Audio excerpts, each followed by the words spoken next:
Now that we've set the foundation for general discrete random variables and a few of their properties and certain key calculations associated with them, over the next few videos we're going to be looking at some specific discrete random variables where there is a specific experiment and there is a random variable that is going to count a certain thing, and with that we will have more formulas that we can rely on. So we could say that the random variables that we've looked at up to this point were just kind of general, right? They could represent a lot of different things. Now we're going to get into the specifics. So you could say that we're about to embark on a study of some special discrete random variables. And so the next few videos will have a similar theme. We will describe a scenario, describe some assumptions maybe, and then explain what the random variable represents, and if possible give formulas for the PDF, CDF, mean, and standard deviation, right? So each of these special random variables will have a different set of formulas that you work with, right? So obviously key is to be able to recognize them, right? So the first one that we're going to look at is called the binomial random variable. And it is arguably the most important of the discrete ones, and it has a lot of applications, right? But before we can define the binomial random variable, we have to define something prior to that, right? So let's start. Suppose an experiment may result in one of two outcomes, right? So there are only two possibilities, right? And one of them we might define as being a success, and the other one a failure, right? So define these outcomes. So define these outcomes as either, again, there are only two of them, so either success, right, or failure. All right, so either a success or a failure. So basically we have our experiment, right, whatever it is, some activity, and there are two possibilities. Either the result is something that we deem a success or we deem a failure, right? Let's just represent the success by the letter S and then the failure by the letter F, right? Typically in this scenario we represent the probability of success by a little p, right? So again, now we got to be careful with whether we're using a big P or a little p, but we often define the probability of success as little p, very consistent notation or standard notation for this. And then since there are only one of two possibilities, if this is the probability of success, then the probability of failure is 1 minus p. And in this scenario, right, it's normally denoted q, right? So p and q are the only two probabilities that arise in this scenario, and 1 minus p is often denoted as q. This type of experiment where you have just two possible outcomes, one, with the probability of success denoted by p, a probability of failure, which is 1 minus p denoted by q. This is called a Bernoulli trial, right? So this is called a Bernoulli trial, right? And the word Bernoulli may come up in many areas of math. It's like this a family of like going back generations across a single generations, like brothers, cousins, and so forth. They were all great scientists, great mathematicians, and they contributed to many different fields. Probability being a big one, right? So that's what we call a Bernoulli trial. Now, well, we can then say, okay, well, instead of just performing this experiment once and either getting one success or one failure, what if we repeat these Bernoulli trials? So we do them more than once. So maybe we do them 5 times, 10 times, 20 times. And when we do that, each time we perform one of these trials, again, they can either end up in a success or a failure, right? So now we're going to formally define what a binomial distribution or a binomial random variable is, right? So if n Bernoulli trials, oh, I have an extra I there. He just rolled over in his grave. So if n Bernoulli trials are conducted,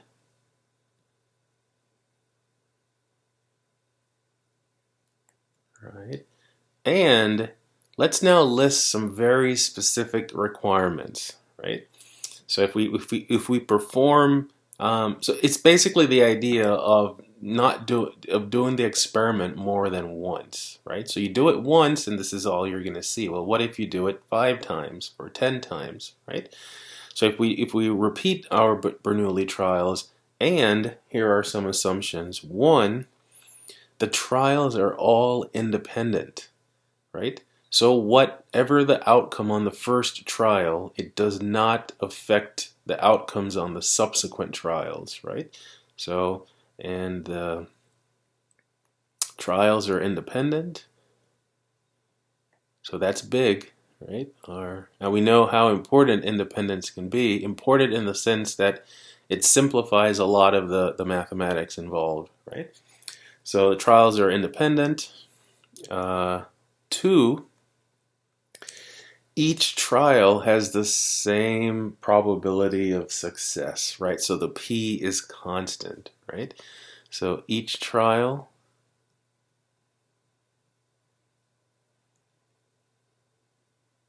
has the same probability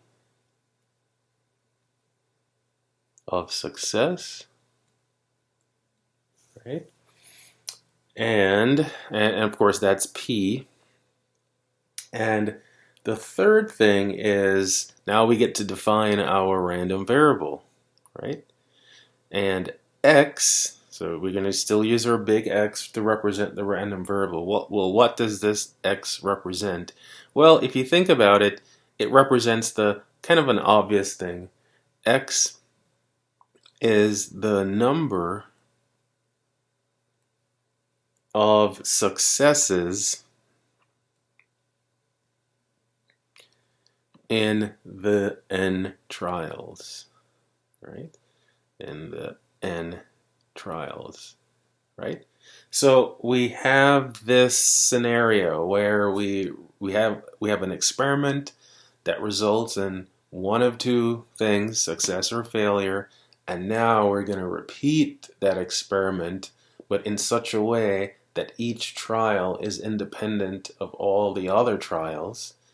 The probability of getting a success on any of them is the same. We're going to call it P. And what we're going to count is the number of times we're successful, right? So when all that is together, we get what's called, so this is the big if, right? So this is our hypothesis here. So then X is said to have a binomial distribution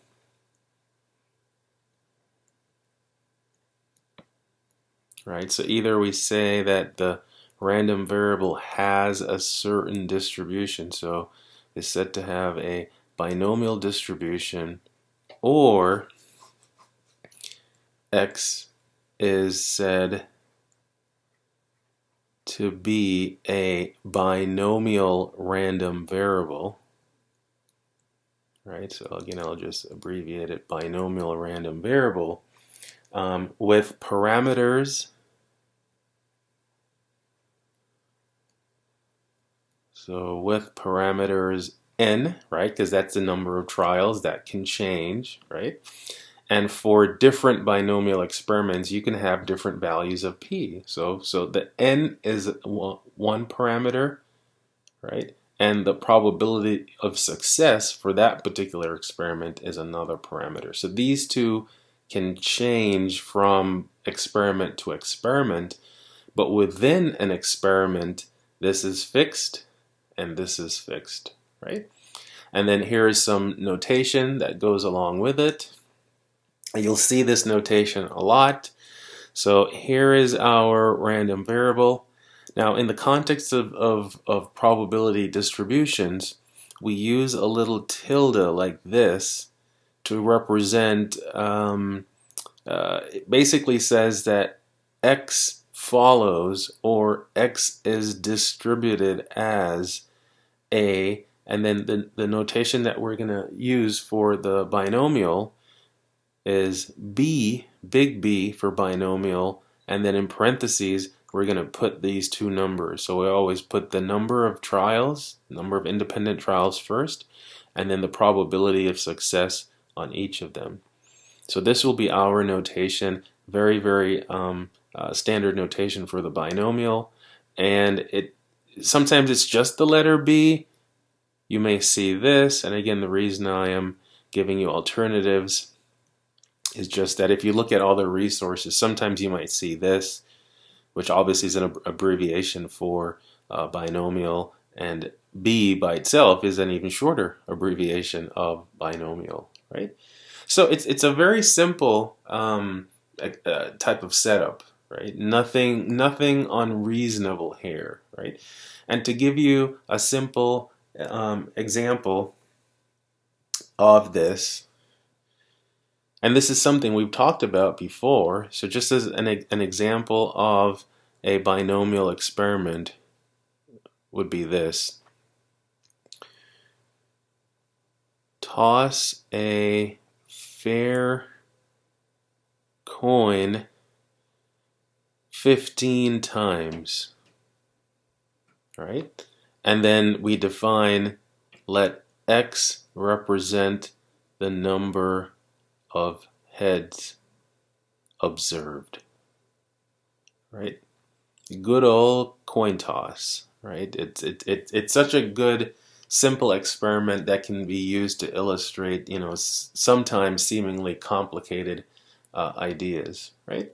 And that's it. So the thing is, the fact that it's a fair coin, in this case, the probability of success. So let's define success as obviously observing a head, right? So we would say that success in this case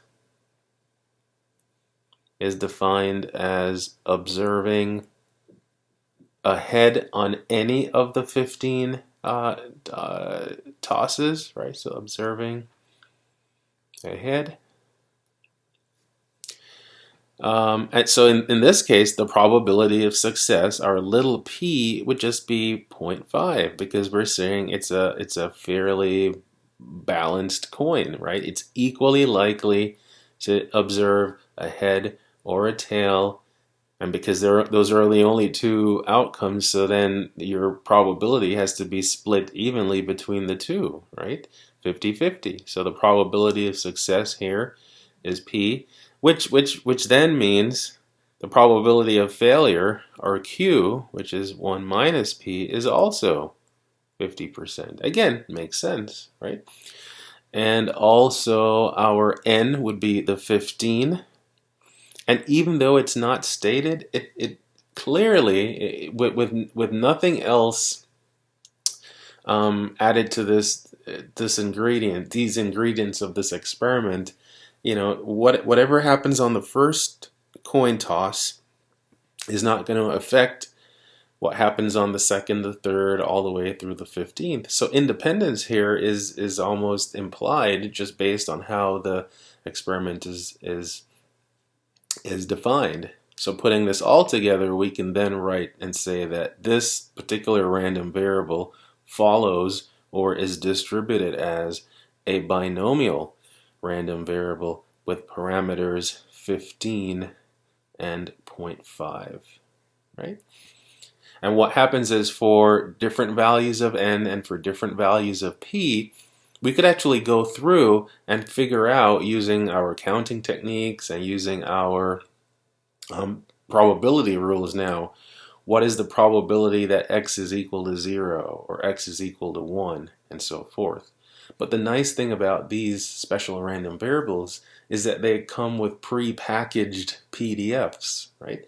And what I'm going to do is I'm not going to spend 30 minutes deriving each of these distributions. Some of them I'll give you just a little bit of insight as to why you see these parts of the formula. But the main purpose of these videos is to explain the experiment, right? Present the PDFs and any relevant formulas, and then focus on examples of how to use them, right? Now, before I state the actual formula, because there is a formula for the PDF of a binomial random variable, I just want to say a little bit more about this distribution in general. When p is equal to 0.5, as in my little example here with tossing this coin 15 times, the distribution tends to be symmetric, right? So again, in terms of if you were to plot the probability line chart for this distribution, right? When it's equally likely to observe a success or a failure, that equal likelihood, right, will be visually, you'll see it as far as a symmetric probability line chart. So when p is equal to 0.5, we'll just say the distribution of x is symmetric. In fact, perfectly symmetric, right? The symmetry is perfect. And what happens is, so again, I'm not going to put like any specific numbers, but just to give you the sense of, this is our number line, right? This is our number line. And in terms of what the probability line chart, you'll have a peak right in the middle, right? Or sometimes you'll have like two peaks depending on whether your n is even or odd, right?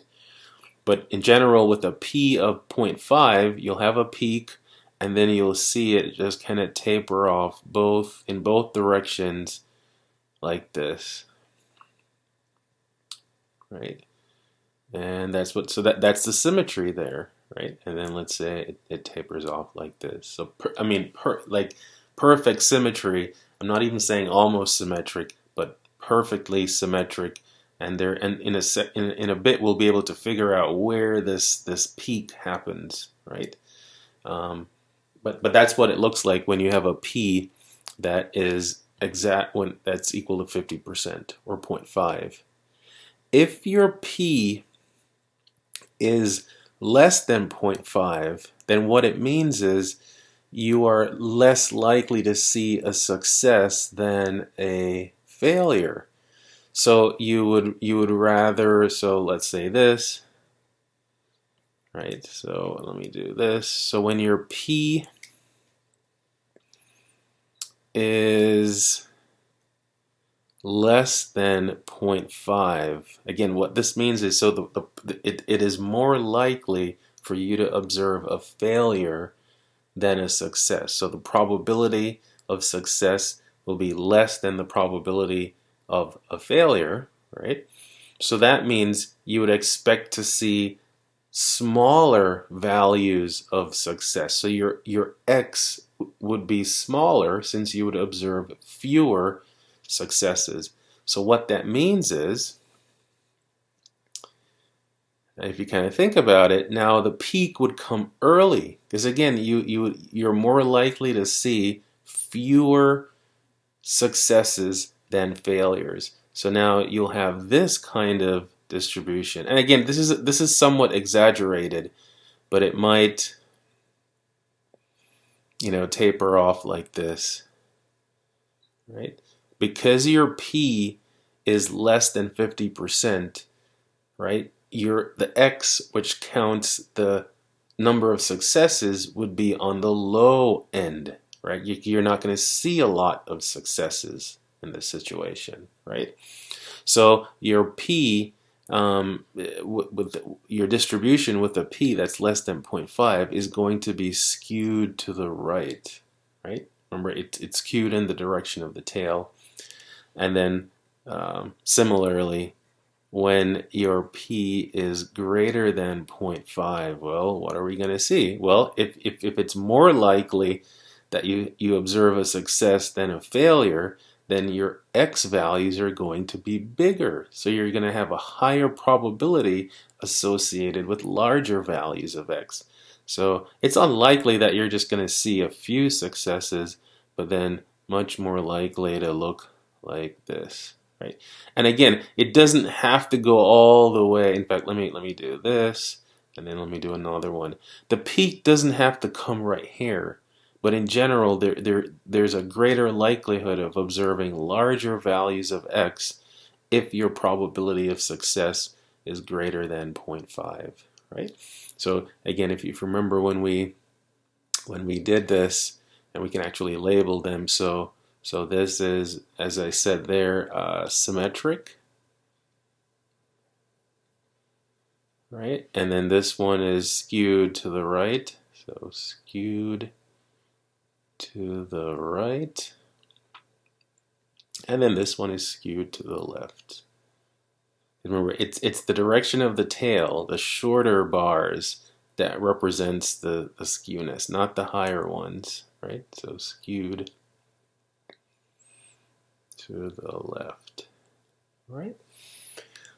Okay, so I just wanted to kind of mention that some qualitative properties that are associated with our binomial random variable. Now here comes the big stuff, the good stuff. So what is the PDF of this thing, right?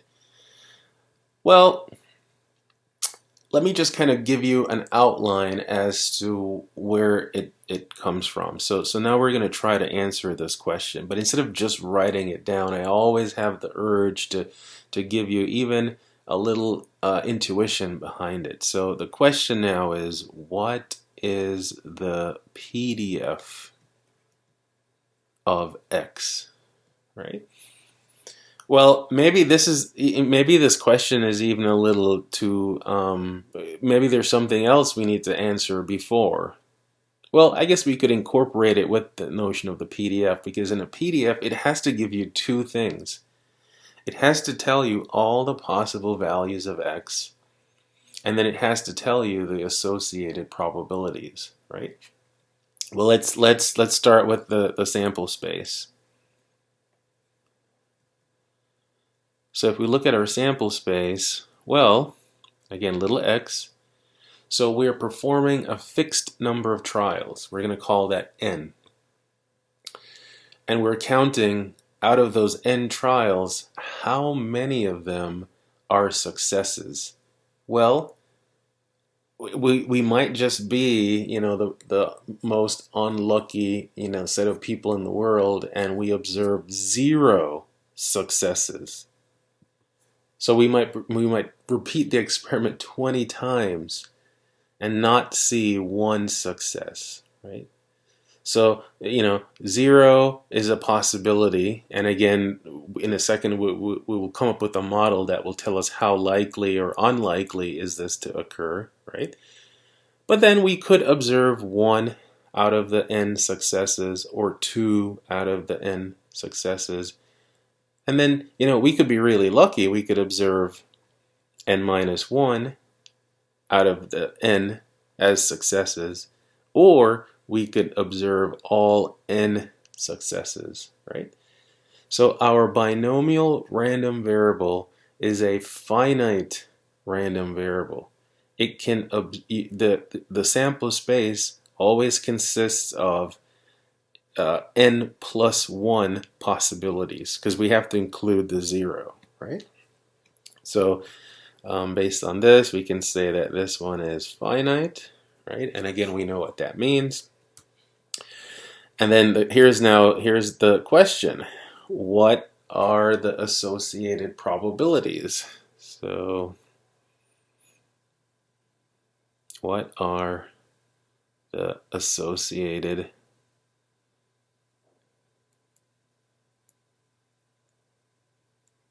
probabilities?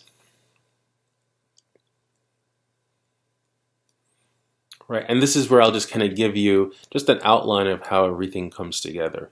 So in other words, we want a function. Remember what our PDF gives. It gives us the probability that our random variable is equal to one of the possible values in our sample space, right? Right. Well, let's think about it. We have n trials, right? And if you think about it, how many different ways can we observe X successes out of N trials, right? Well, that sounds like a counting technique problem. And since we don't care whether we observe we observe like success, and then failure, or failure, success, the order doesn't matter. We're just counting how many times we observe a success. So the first part of the formula that you'll see is our combination formula. So out of the n trials, how many different ways can we get X successes, right? So that's the first part of the formula. The other part now is the probabilities. How do the P and the Q come into place? Well, what we want is we want exactly X of the N trials to be successes. Because the events are independent, then it would be, for instance, P times P times P every time we get a success. But we're saying there are X of them. So then we have this, right? So this is the number of ways that it can occur. This is the probability of observing exactly X successes. And again, that's due to independence. Then what about all the other ones that aren't successes? Well, those would be failures. So that would be 1 minus P. And then it's either, since in a Bernoulli trial, you either have a success or a failure. If you have X successes, then you would have to have N minus X failures. And that ends up being the exponent right there, right? So it's like all the little pieces together. Again, this is from the counting technique in the sense that, okay, we have a fixed number of trials and we want to see how many ways that we can have a certain number of successes. This is the probability that X of them will be successes and the remaining N minus X of them will be failures. And oftentimes you might see this simplified a little bit further, and you have your N choose X, and then P to the X, and then Q, that 1 minus P, to the N minus X, right? So let me write it together now. So we're going to put it all together. In fact, let's do it in a nice pretty color, right? So if X is a binomial random variable, right? And again, everything we're doing here is specific to this type of experiment. You can't just apply it because it's a nice, easy formula. No, you have to apply it when it applies. So if X is a binomial random variable, then the PDF, So the PDF of x is, and let's write it down. So it's that same formula. So it's our n, choose x times p. I gotta make my x nice and curvy. Right, so it's got x there, and then I'll go ahead and use the q. So q n minus x. But again, this formula is valid whenever x goes from 0 to n. Right, so again, remember every PDF, whether it's in the form of a function, a table, or a graph, it has to show you all the probabilities for all the possible values of x, right? And that's our binomial, right? Now, not only do we have a specific formula for the PDF, we actually have specific formulas for the mean, right? In other words, there's a nice formula that again, now to derive this, you'd have to use the binomial theorem from algebra and so forth. And again, it's a fun exercise, but I don't want that to take away from what we're doing now. We're recognizing and understanding these special distributions, not necessarily deriving every result. So not only do we have a formula for the PDF, but we have a nice formula for the mean and a nice formula for the variance, which then means we have a formula for the standard deviation, right? So moreover, right, the mean, variance, and standard deviation, right, of this, again, specific binomial random variable, right? So these are given by these formulas. Now, I can give you a slight, the intuition behind the mean. It's a little bit harder for it to get the intuition for the variance. So here's the mean. Again, I'll give you the two notations. Now, if you think about it, you are performing an experiment a fixed number of times, n times, and you have a fixed probability of success on each trial, right? And then you might ask yourself, well, how many times would I expect it to happen, right? So for instance, here's a scenario. You are a soccer player. Man, I seem to use a lot of soccer analogies, either the soccer or the grocery store. I don't know what is it. But anyway, so let's say you're a soccer player and you have a success rate of 70% for your soccer, your penalty kicks, and you're going to shoot 10 of them. Then, with a 70% success rate, you would expect to score 7 out of the 10.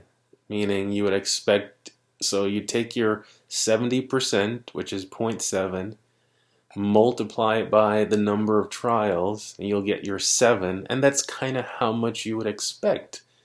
Sometimes you might exceed your expectations, maybe more often than not you'll fall short of your expectations. But yeah, that simple calculation of taking your n, right, the number of trials, times the probability of success on each of those trials, that will give you your expected value. And that's exactly how the formula works out. I love it when the intuition and the math comes together, right? So that's the formula for the mean of a binomial random variable. It's simply n times p. The variance, that's a little harder, right? Meaning the intuition is a little harder, right? So I'm going to forego that one. But the formula is just as easy. It's n times p times 1 minus p. Or we can use our q notation and say it's n times p times q. right? And that's our variance of a binomial random variable with parameters n and p and q, right? And that means the standard deviation is the square root of this. So it's the square root of n times p times 1 minus p. And then, again, I'll write it like this, n times p times q, right?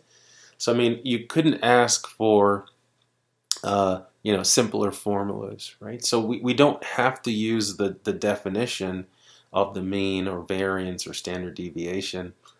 We can use these formulas in lieu of them, right? So at least this one kind of gave you a little intuition behind why do you just multiply n times p. This one's a little bit harder. You'd have to go through and do some calculations and get it, right? So I will end by making a statement, though. If you notice, one thing is kind of missing from everything here in green, and that has to do with the CDF. And there is no nice form for the CDF of a binomial random variable. In other words, I'm going to write something down, right? But it's not a formula that makes your life any easier, right? So the CDF of x, I remember what probabilities the CDF gives you. It's the probability that your random variable is less than or equal to one of the possible values of x. Well, the thing is, to sum up all of these isn't very easy. It's not an easy task. So the best we can do is write down something like this. So you would sum up all the possible values of your random variable, going from 0 up to whatever this number is. So your summation would start at k equals 0 up to x. And then what you would do is just put a k where all of these x's are. So it would be n choose k times p to the k, and then times the q to the n minus k. So it's basically adding up all of these from 0 up to whatever number you have here, right? So it's literally the addition that we've done in the past, and there's no nice way to simplify this, right?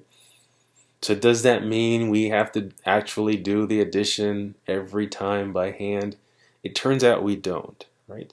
And in the next video, what I'm going to show you is a table that you get to use to help you compute the binomial, the CDF values of a binomial random variable. So there's a nice table of values for a wide range of n's and a wide range of p's, right, that you can use. Otherwise, yes, if the values are not in that table, maybe you could find some other table somewhere on the internet. But yeah, that's the CDF for something like this is not easy to write down in a nice formula that you could just plug it in like we can for the PDF, right? So more often than not, we rely on tables or statistical software packages, right? Like Excel, for instance. Excel has the binomial distribution all built in, right?